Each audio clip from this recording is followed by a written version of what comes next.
Hey, what's up guys, and hey Barbies and Kens. Welcome back to my channel, and if you're new here, my name is Gab. So today I've been really wanting to put out a video about this, just because I did watch it and I felt through the whole thing a lot of emotions and feelings. So I figured today that we could also watch some clips from Amanda Bynes' new podcast and go over and tell me what you think of it. Also, if you didn't see my video the other day, which was my live stream that I did, I explained in it that I just got over having COVID and now I have bronchitis, so that's great. My friends think I sound like Miley Cyrus, so that's encouraging. I guess that makes me feel better about that. So today, I'm sorry if my voice is a little raspy. Maybe you like the rasp. I kind of like the rasp because I usually hate my voice. Food for thought, go figure, right? Anyways, so I have my little trusty orange high C, and we're gonna get into this podcast / my thoughts video. So to give you a little background of me, I grew up watching the Amanda Show. I grew up watching Amanda on anything that I could watch her on. She's All That, What a Girl Wants, such a good movie. I always kind of just loved her on All That as well. It's just like I followed her, you know what I mean? And then I know she got to a breaking point in her life where some things, weren't happening for her, mental health issues.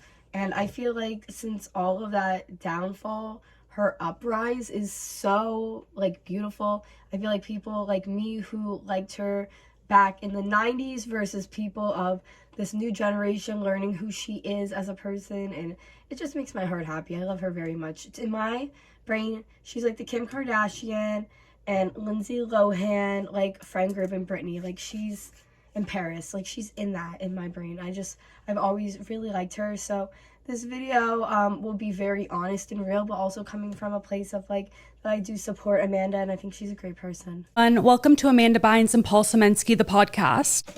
So before I even seen the podcast to watch it, I seen this user's video on TikTok.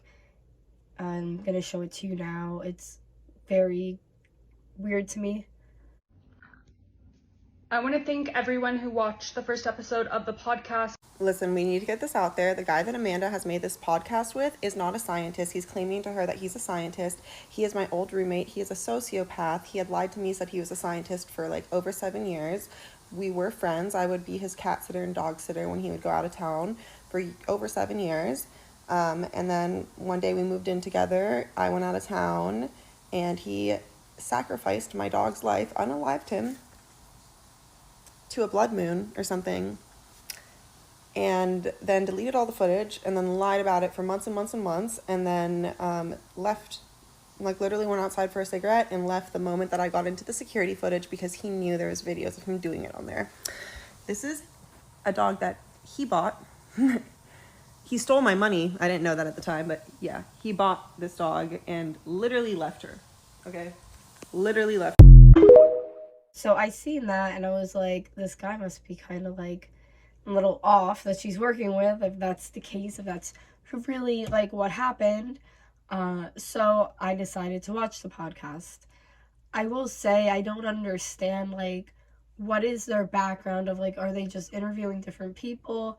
What are they talking about, hot topics? So what is the preface of this podcast? Because their first guest that they had is a tattoo artist. So it's going to be different tattoo artists or people in the industry that they're interviewing. That's kind of what I wanted to know, the background of what they're going to be doing. Really enjoyed it. It was super cool because I remember we had dinner on the tower and it rotates. Yep, it's super snazzy. And then we bought these glass souvenirs of them, and that was one of my prized possessions. Do you still have them or no? Probably not. Probably not. I wish. So I will say I felt just from different gestures and things that Amanda was doing during the podcast while Paul was talking, I feel she felt in senses maybe she wasn't included, maybe she was nervous to talk up, nervous about the whole thing in general.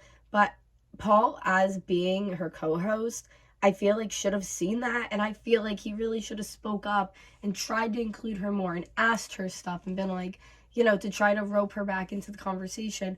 But I feel like when they would stop talking, she would just be like, okay, well, like she wouldn't really know how to get back into something else because, one, she's new to it, but two, I feel like she wasn't even really in their conversation to begin with. It kind of felt like he was taking over and he just sat there. I feel like on the Canceled podcast, and this is opinions that I've seen people write online, they would feel like in the past that Tana would take over and Brooke would just sit there and not say anything, especially when there's other guests, obviously, around where they can't just one-on-one be talking. And I felt like that was the same kind of thing, just watching this. Like, Amanda just kind of would give kind of awkward vibes. I feel like I keep saying kind of, but I don't... This is just all, you know, like, alleged, my own thoughts, info, me, my brain. But I just felt like bad for her. A lot of the comments even said she should just do a podcast by herself that people, you know, would watch it and they would like it. I think she should do a podcast by herself or maybe find a different co-host. But I think I'd be interested enough if she did it on herself and talked about her experience on the Amanda Show and all that, and producing movies and her struggles and what she's gone through and as a person. Like, I would love to hear all of that. And I think a lot of us would like to hear that too. So what does friendship mean to you? And what do you appreciate most about your best friend, for example? I feel like this question, like some of the questions were kind of weird she was asking. I didn't like love them. Like, what does friendship mean to you? Like, what do you mean, what does friendship mean to me? Like, it's just like, as a tattoo artist, I feel like she did ask tattoo questions, but it should have been more based off of that. Just, I don't know. I just feel like that was such a, like, question I would see in, like, a, what are those Mad Libs? Or Mad Libs? Would it be a Mad Lib where it's like, what does friendship mean to you? Friends? You? Your cousin? Like, I don't know. Is that weird? This is my brain today. Listen, I'm going from being sick with COVID to being sick with this. It's just real crunched together. It's not making sense. How we met, it was Halloween or near Halloween, and I went to a Halloween spirit store, and I was working on a fragrance at the time, and I was with my ex-fiance, Paul Michael, and I spotted Dahlia, who was working behind the cash register, and I said to Paul at the time, a model for the perfume to be like the face of the fragrance, and so I approached Dahlia and asked her if she was a model and if she'd be interested in doing the fragrance, and she said she would. We exchanged phone numbers and have stayed in touch ever since. It was such like a weird, just like bumped into each other and then just like things clicked. I will say the story how the two met, Dahlia and her, adorable. I love that story. I love how they met. I love that Amanda she just acts like a real person. Well, she obviously is, but some celebrities, they act like they're so much higher up here. And the fact she was like, oh, hey, you seem really cool. Like, help me with this. That would be awesome. Like, you should model for me.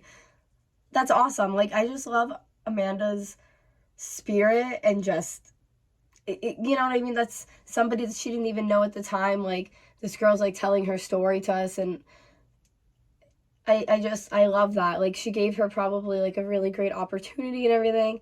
And to know Amanda Bynes, like, that's, like, I would be fangirling. I would have been losing my mind. So that's basically all of my thoughts on the podcast. I'd like to see if they're going to come out with a second one and, like, where this is all going to go from here at this point, because it's just quite interesting to me, like, the whole concept. And then the story that came out about him, and now they're not filming anything. And she said it's because they're looking for certain people to put on. But yeah, tell me your thoughts down below. I mean, I love her. I'm rooting for her. I'd love her to do amazing things, and I can see her doing amazing things in 2024. I just feel like, I don't know if having this co-host is, like, the best option for her. But let me know what you guys think. I love you very much. Thanks for watching the video, and I'll see you on my next video. Bye, guys.